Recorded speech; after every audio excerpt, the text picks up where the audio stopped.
Come on down to Cinemassacre Video, where selection is the name of the game. We got comedy, drama, action, horror, movies for kids, movies for mom and dad. We got the newest releases, the hottest video games, even Laserdisc. Our friendly staff is always there to help out, and with our state-of-the-art database software, it's easy to find exactly what you're looking for, even if it sucks.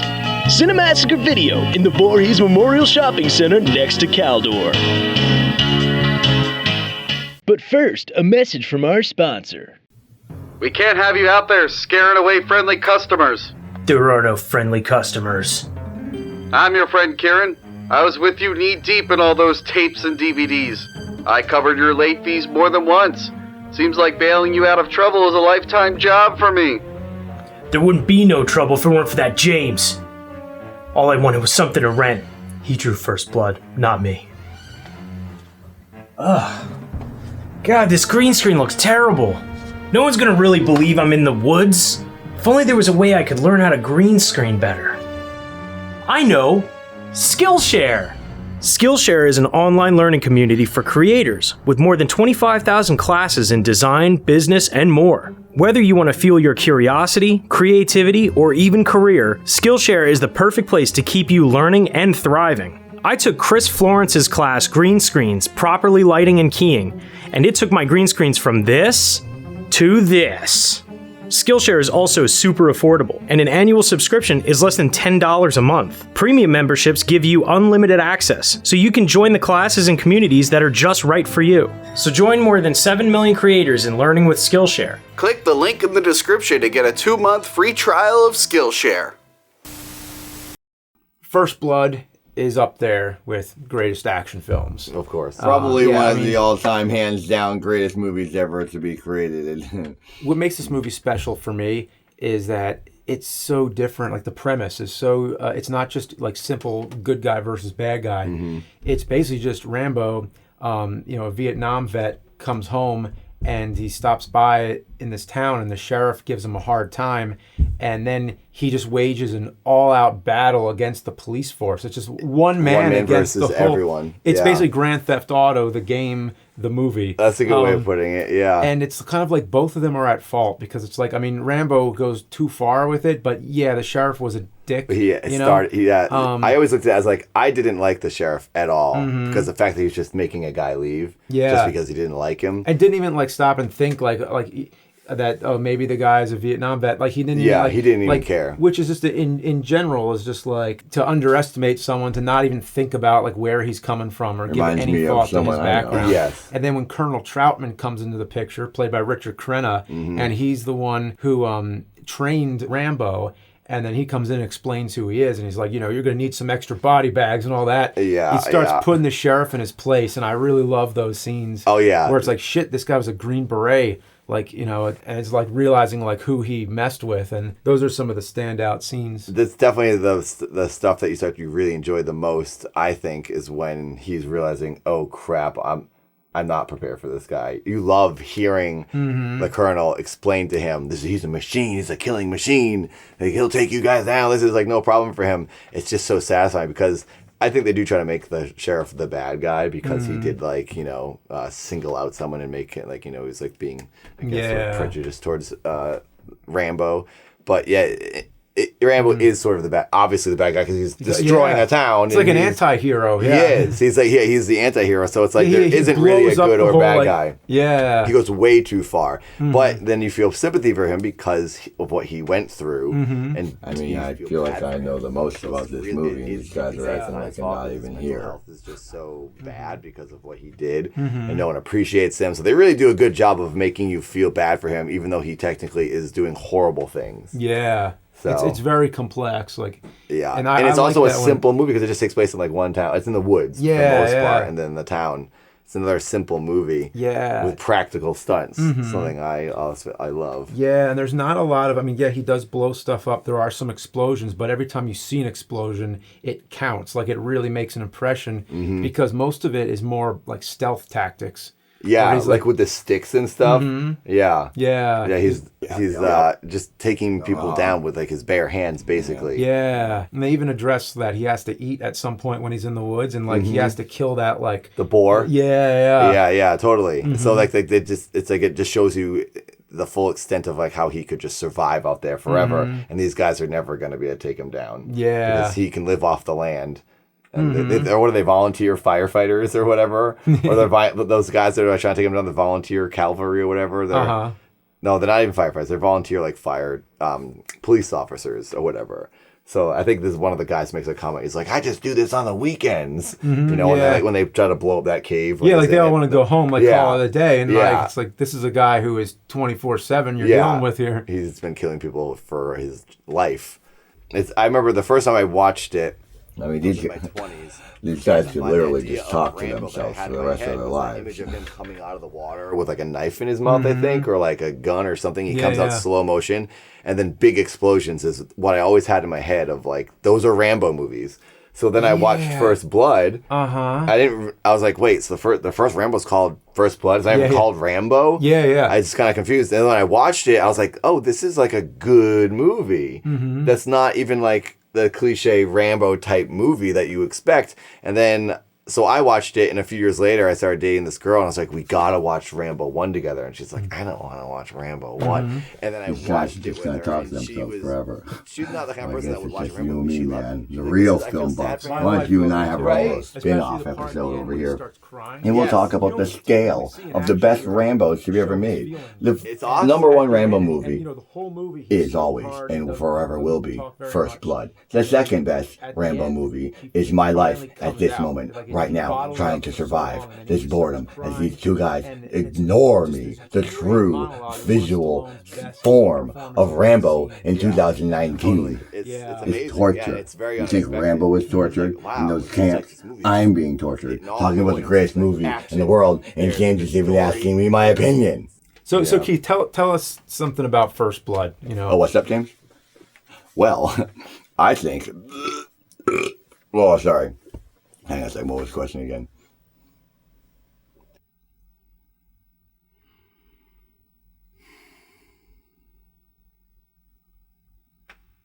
So I'm like, it's very different from the sequels. It's kind of like Mad Max. Yes. The first, Yeah, it is. It's very similar. Yeah, and I also prefer the first Mad Max as opposed to the others. Okay, so my brother feels the same way. And most of my friends love. We all like the same types of movies. They all love Mad Max 1. You're talking about the one where his family? Yeah, because it's so brutal. It's like, I've never been able to make myself watch the whole. And I'm a huge Mad Max fan. I like Mad Max posters, T-shirts. Yeah, I love Road Warrior so much that I just don't. It doesn't allow me to. I need to sit down and just make myself watch the first one and make myself enjoy it. Yeah, it's very different. Yeah, I don't know why I can't get through it because I'm like, I just get bored. I just don't like it because I just want the Road Warrior cliche looking apocalyptic desert. Yeah, I like that's that. what you think of when you think Mad Max. The first Mad Max is so not that because it's before the apocalypse, right? Yeah, I believe so. Or is it slowly happening maybe? I forget if it's like what point in that is going on because I don't think they didn't really, when they made that, they weren't thinking of it as what it was, what it turned out to be. I think the same thing as you. I think the first one, I agree with you as well. I watched it like another time later, and when it starts out, I'm like, wait, why do I prefer this one? And I'm kind of like going through it again.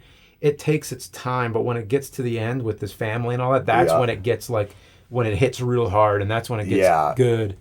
But yeah, I mean, but I can definitely see if you prefer Road Warrior, and then some people prefer Thunderdome. Oh yeah, a lot of people have said that. Which is also different. They're kind of like their own movies in a way. Their own different types of movies. All three of the Mad Max movies. Yeah, then of course Fury Road is like. That was my favorite movie of the year beloved, when that one came out. Because it was good. It was just so nice to see like practical effects. There was a lot of like digital explosions. There was like when the guitar flies into the camera. I'm like, okay, that looked bad. But, I know it was a little cheesy. And then at the end too, when I think the steering wheel goes right to the lens and it wipes to like the end scene. Yeah, and there's that whole sandstorm. But that was clearly effects. Yeah, but then knowing the stunts, that was the awesome. guys on the poles and all that. Oh yeah, I mean, why invite the Rambo expert if you're just gonna act like I'm not even here? Yes, Keith. We'll get back to First Blood. Okay, all right. Sorry. You don't typically see an action hero show his feelings. It's awesome. At the end, and the whole movie, he's so hard and doesn't talk very much, and then at the end, it finally comes out. He bottled it up for so long, and then he just starts crying, and it's just this great monologue, like one of Stallone's best performances in the scene. Yeah, and totally, it's amazing. Yeah, it's very unexpected. It's like, wow, it's just like this movie's just hitting all the points. It's like action. There's a good story. There's sadness. It's hitting everything. Yeah, and you wouldn't expect to see the movie that's called Rambo about a guy blowing people up. And because the sequels it's so well rounded. Yeah, like the sequels really cheapened it because like you're saying, every time when you think Rambo, you think what people are thinking of usually is Rambo 2. Yes, Rambo First Blood Part 2. Yeah, and you see that movie, and okay, that's when it turned him into just like your average action star who's going to go in and blow stuff up. He's physically bigger. In the first one, he's more of an everyman. He's muscular, but he's not like huge. John Rambo is the epitome of a human. Heart, soul, mind, body. Uh-huh. Yeah. Yeah, and there's no love interest in First Blood. Yeah. Which is interesting. I like that. Yeah, it's like this movie didn't need it. It's not a formula-based movie at all. Well, movies just try to cram it in no matter what. Yeah. Like, you gotta have a love interest, but you don't. If this person's point of life didn't have a love interest, because it was a book. I don't know. It wasn't based on a true story, right? I know it was a book, but I don't know if it was like some sort of exaggeration from a real person's life or something. But like, people often confuse me for John Rambo. I'm sure you've all heard of this phenomenon happening to me in my body and my face, but it's because I don't necessarily look like him. My face doesn't look as much like Rambo. It's just more of my energy and the way I present myself and my aggression towards success and victory and not being taken advantage of. That's what makes people think that I am John Rambo. And you can sense that just by looking at me. I mean, take a look at me. Yes. Well, Keith is known for getting confused between Rambo and himself. That happens, so, you watch something enough, you start to think that you were living in yourself as well. Do you feel threatened? Oh, no. I believe you. Exactly. Yeah. That's how you would feel if you saw John Rambo in the face. Well, what do you think about the new First Blood, Last Blood? What do you think about the new Rambo? Oh, thank you, James. Thank you for addressing my existence. I personally think that the new Rambo is going to be amazing because I'm living it every day of my life. And it is a story that should be told to all. Yeah, I'm looking forward to it. Yeah, me too. I'm excited.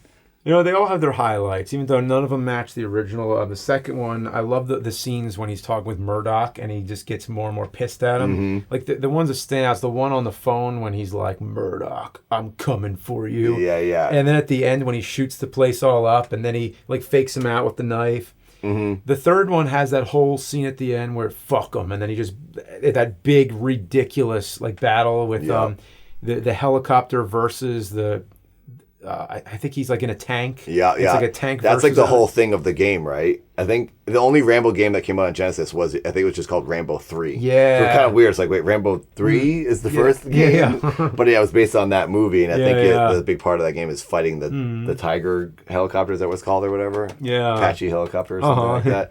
And then Rambo 4 has that violent shootout where he's just blowing the head. Oh my gosh, that's like depressing. Yeah. It's like, that's very real. The fourth one has a more, maybe because it's current. It does, yeah. It's a very current thing, so it's a lot. The 80s movies are like more like over the top and cheesy, but that was just a little real. It's almost like the character Rambo has jumped between different genres. Like the first one's like this character study. It's almost like an indie movie, the first one. Indie action movie. Yeah. Second one's over the top, cheesy 80s. Yeah. And then like the fourth one, it's like the amount of violence in it is like wow, did Rambo get angrier as he got older? Like it's just like... They should have gone with that original ending in the first one and just killed him, and he wouldn't have lost his mind. Yeah, if you've seen the original ending, it's a deleted scene on the DVD. Yeah, where Rambo basically commits suicide. He like wants the Colonel to kill him, and then he basically just kills himself with his hand with the Colonel's gun. Yeah. Yeah, it's really dark. It's like, it's a good ending, though. It kind of makes you feel like good for him because he's like just so tortured and he just wants to get out of this like trapped life he's been trapped in and just end it, which is super depressing. But like then they show that shot of him, he just looks like he's at peace. So it's like, okay, doesn't have to deal with this anymore. Yeah. But I didn't know about that for until very recently. And I always kind of liked the ending, but it seems a little ridiculous. It's like this guy blows up a whole town, and then they put a blanket on him and walk him away. It's like he's off the hook. Yeah, He probably killed people. Yeah, I can't remember if he actually killed anyone, but like he stole that guy's dirt bike in the beginning. That's my favorite part actually of the whole movie is when he grabs that dirt bike. He gets on the bike. It. Yeah, I like that specific dirt bike, and I just like he just pinning it. Yeah, I know. Ripping through town. It's like on wet ground. Get out of the way! Get out! Yeah. He's going on the sidewalk, and like it looks like he's actually about to hit those like extras. I'm guessing there were stunt people that he was driving at. Yeah. That was just so crazy. And then he's driving up the hill so fast on the wet ground. It's like this is awesome action. Like it's just really good. Is. Yeah, and it's a guy just straight up just doing that, you know? Yeah. That's another reason why like the first Mad Max, the action for me works better because it's so low budget looking and so has that indie feel to it. Yep. That whenever you see something like something that looks dangerous, it kind of makes it more dangerous. It's because you're like, wow. It is dangerous. Yeah, you're like, wow, they really did that. There's but like then you see The Rock do something nowadays, and it's like, oh, he's been his mattresses all around him and padded this and that into the green screen. I'm not saying that isn't dangerous, but it's just that when it's different way. When it's more polished and when the whole movie looks on a higher production level, you take it for granted more because then you're just like, well, they had all this money, it's probably all like safe. But when you look at one of these movies, then it's like, oh shit, like that's just there's no other way they could have done that. But growing up watching movies like that, it makes you sort of kind of not enjoy in a way because when you grow up seeing Mad Max and Rambo and or First Blood and you're used to these like legitimate stunts of people risking their lives, it's like that's just the way to do it. You know, if people originally did it the way they do now, more safe, green screen, wire work, I don't know if we might be off put by real action, like real danger. When you can tell when something's really dangerous on a camera, it might be too much for people. You know, maybe our brains would have changed in a different way. I don't know. Maybe I'm getting too deep into it. But like growing up, seeing movies where like that dude almost died in Mad Max when he goes flipping over head over heel and he like breaks his neck. There's like some stunt guy like super messed himself up in that. And now you see stuff and it's just like that's just so safe and it's hard to appreciate. So I don't know. Growing up watching those movies, I don't enjoy a lot of action movies nowadays. Like it just looks too easy. Yeah, not saying that people should go hurt themselves to make entertainment, but appreciate the work of stunt people and risking their lives. Like in Die Hard, I think there's a guy that just jumps out of that building. The only way to do it is throwing out the building. He lands on a pad. They would never do that nowadays.